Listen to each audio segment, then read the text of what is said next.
Sejumlah mahasiswa di Makassar menggelar aksi unjuk rasa menolak kedatangan tenaga kerja asing ke Sulawesi Selatan di masa pandemi COVID-19.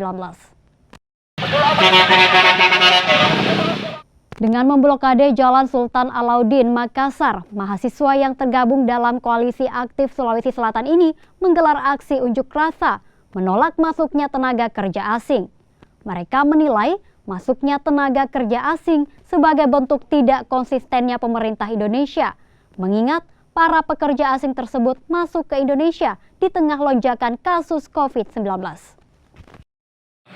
Aksi terkait isu masuknya TKA dari luar negeri.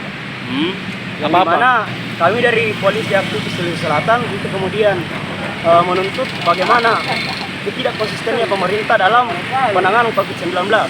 Segala bentuk pembatasan-pembatasan yang dititik beratkan kepada masyarakat, yang dimana melahirkan dunia ekonomi di bangsa kita, yang dimana masuknya TKA asing ke negeri kita ini, itu senantiasa tidak memperlihatkan bagaimana kira-kira arahnya ini kebijakan-kebijakan pemerintah kalau memang untuk menangani COVID-19.